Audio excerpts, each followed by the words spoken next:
Hi అండి. Welcome to mass kitchen. ఈరోజు చాలా సింపుల్ రెసిపీ అండి.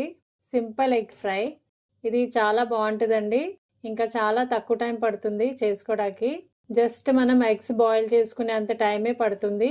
ఈ రెసిపీ బ్యాచిలర్స్ కోసం అండి. కానీ మనం కూడా ఎప్పుడైనా బోర్ కొట్టినప్పుడు ఇలా ఈజీగా చేసుకుని తినొచ్చు. ఇప్పుడు మనం ఇది ఎలా చేయాలో చూద్దామండి. ఫస్ట్ మనం ఎగ్స్ బాయిల్ చేసుకుని వలుచుకుని పక్కన పెట్టుకోవాలి. తర్వాత స్టవ్ మీద ఒక పాన్ పెట్టుకుని అందులో 2 టేబుల్ స్పూన్ల వరకు ఆయిల్ వేసుకోవాలి. ఆయిల్ ఎగ్స్ని బట్టి ఉంటుందండి. ఎక్కువ ఎగ్స్ తీసుకుంటే ఎక్కువ ఆయిల్ పడుతుంది. ఇప్పుడు అందులో ఎగ్స్ వేసుకుని ఫ్రై చేసుకోవాలండి. ఎగ్స్ని మెల్లగా ఫ్రై చేసుకోవాలండి, లో ఫ్లేమ్లో పెట్టుకుని. ఎందుకంటే ఒక్కొక్కసారి ఇవి పేలుతాయండి. చాలా జాగ్రత్తగా చేసుకోవాలి. ఎగ్స్ ఇంతవరకు ఫ్రై అయిపోయిన తర్వాత మీ రుచికి తగినంత ఉప్పు ఇంకా కారం వేసుకుని 1 నిమిషం ఫ్రై చేసుకోవాలి.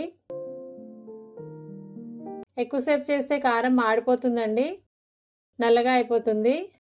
1 నిమిషం ఇలా ఫ్రై చేసిన తర్వాత స్టవ్ ఆఫ్ చేసుకోవాలండి. ఇంతే అండి, సింపుల్ ఎగ్ ఫ్రై రెడీ అయిపోయింది. ఇప్పుడు మనం ఇది సర్వ్ చేసుకోవచ్చు. మనకి టైం లేనప్పుడు ఇలా ఫాస్ట్గా చేసుకుని తినొచ్చండి. ఒకవేళ ఈ వీడియో మీకు నచ్చితే ఒక లైక్ చేయండి. Thanks for watching.